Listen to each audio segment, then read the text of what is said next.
Today we're going to do a different type of outdoor garden video, and you can see I'm using some big equipment over here.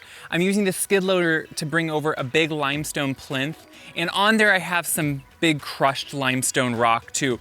And what we're going to do today is something more aesthetic. So I am out in the orchard I put in over at what I call the main farm, Mom's farm. This is where Mom lives, and this is all along the perennial bed that is on the downside of a limestone wall. And I've really kind of wanted a focal point. Now in the past I've had this sundial here that I put together with some old found pieces from the farm.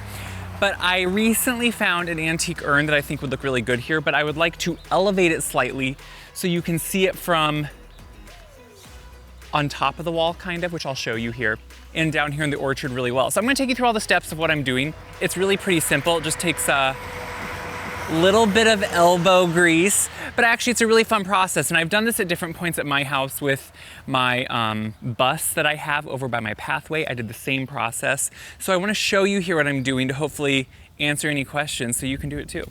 So with the house here behind me, I want to walk you down to where I'm at. So this is the entry to the orchard from what I call the east lawn. And as we go down, you pass through between two tall Taylor juniper, and you see the sundial right here. Now I also have it's a big old iron column from an architectural salvage, like from some old building at one point. I have that in the middle kind of as a focal point. But then I have all the orchard trees around it, apples, pears, plums, apricots, peaches.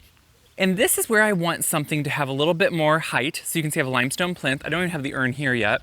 But what will be nice is it's only about a 2 foot, 1.5 foot wall, but it'll be elevated just enough with this plinth that you'll really be able to see it and notice it from a ways. I've mentioned before, I really like focal points in a garden. I really like using random pieces, architectural salvage, or found pieces just to create those moments for me that kind of just excite me. And when you're walking through a garden, you come up on and are surprised and maybe kind of entranced by. So that's what really today is about, is adding one of those elements down by one of my favorite perennial beds that I've put in.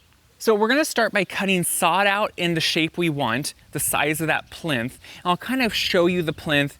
It is heavy, that's why I'm using a skid loader to move it, because you can't really do it by yourself. So obviously I would have to have help if I didn't have a skid loader, because it's super heavy. I removed what was here, which I had a small little concrete piece used to just kind of create a level surface for that old little column and sundial. Really what I need to do was I first measured my big plinth. Now, this is a limestone live edge plinth, meaning it doesn't have a perfectly straight edge. The one side, one time I think I got 6 of these off Facebook Marketplace.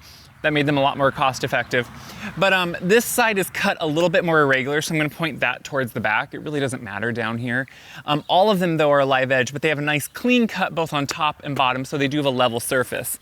In measuring, I really only need to pretty much square this space off. So I'm gonna start, you could use a straight edge spade. I'm gonna use my half moon edger, and I'm really just going to square it off to start and remove a little bit of sod. So what this is gonna do is give me a clean base. What we want to make sure is that this is gonna be level, because if this isn't level, the urn sitting on top of it won't be level, and it will both look weird and just be annoying kind of to work with when you're setting something on it, and you'll notice it from a distance even more. If you don't start with a level spot to begin with, everything is gonna get worse as it goes up. Think of the Leaning Tower of Pisa. So what I'm gonna do is just square it off and then remove that sod.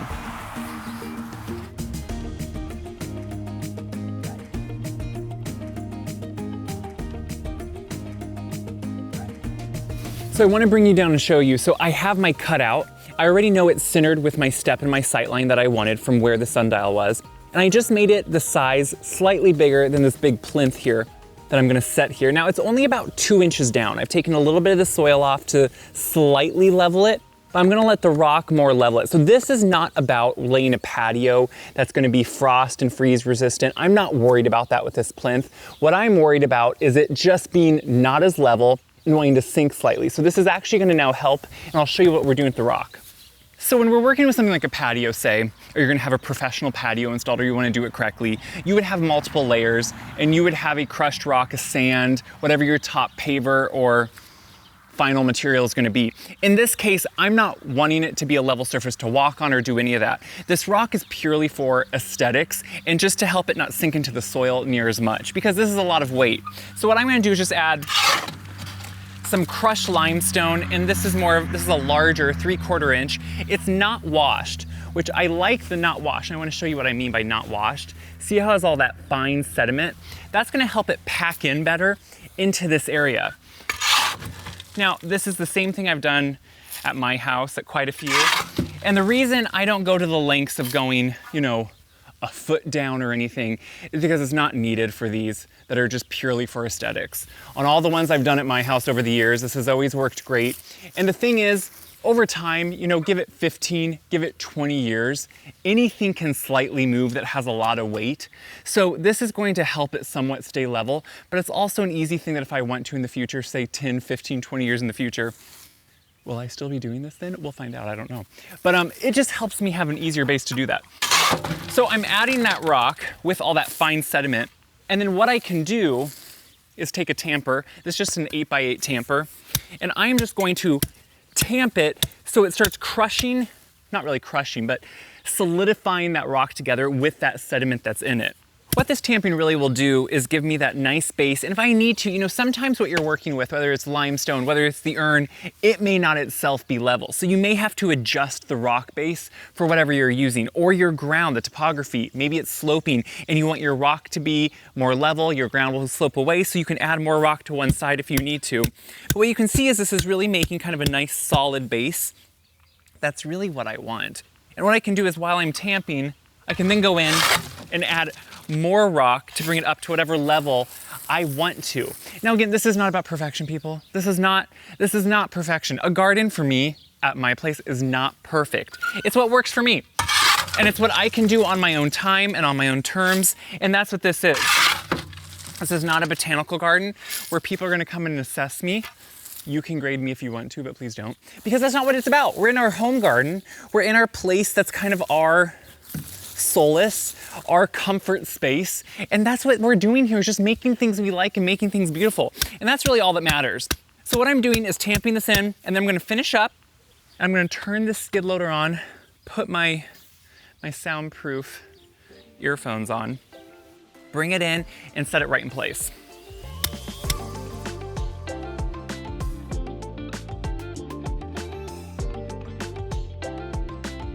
See why it makes it easier with that?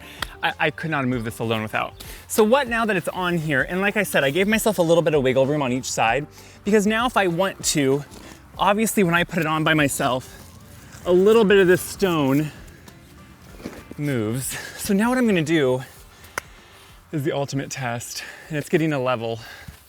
And this is where we see what we need to actually do to it. Okay, that way it's actually quite level. I'm kind of shocked. Okay, honestly, we're working out really well here. The only thing is maybe this way, going a little bit up in the front. But really, this is where, now that you have this rock base under it, you can see that all you need to do if you want to is just move it around a little bit. I can move it back, put a little bit of rock in front, and this is how I am allowing myself to level it in an easier way. Now, moving it like that, rocking it back and forth, that's more doable.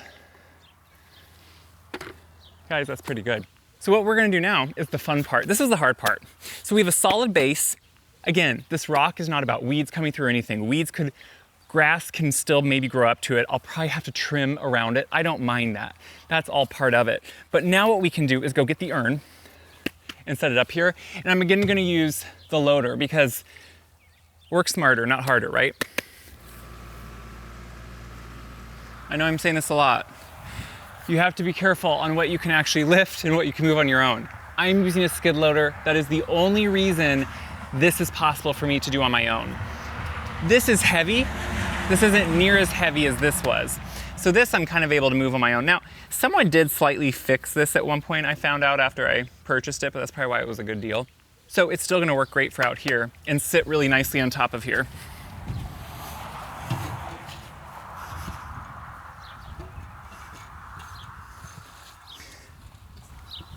So we're gonna slightly center it, or as best as we can. And we're gonna look at our handiwork and hopefully be quite proud of ourselves, which I am. So this is where someone slightly fixed it to keep it together, but that's okay, it works. The urn itself sits a little off center of its base, but that's part of the quirkiness of it, right? So what I can do now is the fun part where we're gonna actually be able to plant this up. I've saved certain plants just to be able to do this. It's actually quite exciting to see how it's gonna come together. I'm gonna go put this away so we can have fun. So we're lucky in a couple things in this urn. Someone at some point drilled some holes into the bottom. I don't think it would have been original. Usually urns have like a two-part system where they have a reservoir and that keeps water off the base. But there's holes in it, so it's gonna drain really well. I do not recommend ever, I know some people, this is a somewhat big vessel, but honestly, urns are never as big as they look because they taper in. Don't put rock in the bottom of something. No, don't jam plastic containers down to the bottom of a big container. If you want to do anything, you could of course do some hugelkultur. You could add in some nice chopped up leaves and sticks, things like that. You could also just put in some hardwood mulch, which is cheaper than soil, nice lightweight, well draining. You could do that about, a third or halfway up, depending how big a vessel it is. For this size, I'm just using all-purpose potting soil from Espoma, and I'm gonna use it all. What I do like about their potting soil and what I really notice is it's lightweight, which is good drainage, but it also holds onto moisture enough. So it isn't so lightweight that it feels like air, which I think some potting soils can be too lightweight. I think it has just enough in it. And what I'm going to do, I'll see how big the plants are I'm putting in here. I of course want to add in some biotone, a good amount of it here, because we're going to be putting in quite a few plants into this area. Now this is a full sun area, as you can see. It's pretty much unobstructed for probably close to 8 hours a day during the really intense growing season. So that means I can do a lot of sun-loving plants. And I have a few starts of Elfinier that I'm gonna be honest, I don't remember if they're heart of the jungle or coffee cups, but they do really well in full sun, and I'll show you. So we're starting with that Elfinier, which it had been sitting in my plant room all winter. I would say it's like halfway dormant, but still kind of pushing out growth. And this is a nice big plant, and it does really well in full sun. And that's really what I needed here, was something that was gonna do well in full sun. And it grew, I was kind of shocked, it grew vigorous roots over the winter. So I'm gonna knock off some of that soil from it so I can just plant it in here a little bit easier. But you can see all those beautiful roots it grew. So I'm gonna just try to make a center well here, put it right in. It's instantly beautiful. This is why I love to save plants. So I have a Kalanchoe. I don't remember what variety this is either, but what I like is it has that bronzy top, silvery bottom. I think it's gonna look really good next to this beautiful Elfinier. I like to have fun with pots and kind of put different things together that maybe we wouldn't always think of putting together. Now, this was just from that Elfinier, and it was just put in here last fall. I don't mind still using that potting soil. So if you have soil like that from just overwintering a plant, I will still use it, especially since I added so much nice biotone to the soil also. And then since we're having fun, I've been saving a couple starts of the burro's tail. Every year I feel like I break off more and more starts from this. And what I'm trying to choose down here are plants that will be okay with a little bit of neglect. Burro's tail loves that hot, dry sun in the summer. I have a few different starts of it, and I have the best luck with it when I don't touch it, when I don't care about it, when almost, I would say, I forget it. There's a lot of plants that I think do better when we just give them a little less love, and that's one of them. Then I have some, I think they're a Senecio, and you would think I would remember the name if it was string of banana. This is string of dolphins. That's what this is. So do you see how it has little, kind of looks like a dolphin if you look really close, those little fins that pop out? So this is string of dolphins, which, it has a much more technical name, but let's be honest. I'm gonna be remembering string of dolphins, not the exact type of Senecio it is. But what I'm doing is choosing all things that in this full hot sun down here, that will get really dry, even though we're having a beautiful week this week. That will get really dry, could get some hot wind too, will still do well. Now, if I want a little bit of normal annual foliage, I got some Silver Star Heliochrysum 2 left over. I'm just doing whatever I have left over from this summer, like from my plantings here. and this will give me more silver foliage. Now notice what I'm doing. I'm doing lots of silvers that really reflect off the silver of this kalanchoe and the dark bronze color of this elephant ear. So it's gonna be a real play on textures, which if you follow me, you know I love texture. You know I love things that are gonna emit that texture. I don't always go for blooms, probably because I go for the unexpected. I have so many blooms in these beds behind here, you know, from the salvias to the peonies to the allium. They don't need the blooms here. I need texture and beauty, so that's what I'm doing. I wanna now show you that view really as you come down here. So see how that plinth just elevates? I watered it, obviously. Elevates it enough. Kip is loving it. But it just now has a presence out here in really an area that can be pretty big and expansive. You have fields behind you. Those clouds look almost fake today, and I promise you they're not. But really, as this orchard grows into, these trees are gonna get larger. They're only kind of like midway in their growth. So it's gonna be this beautiful big sea of orchard back here.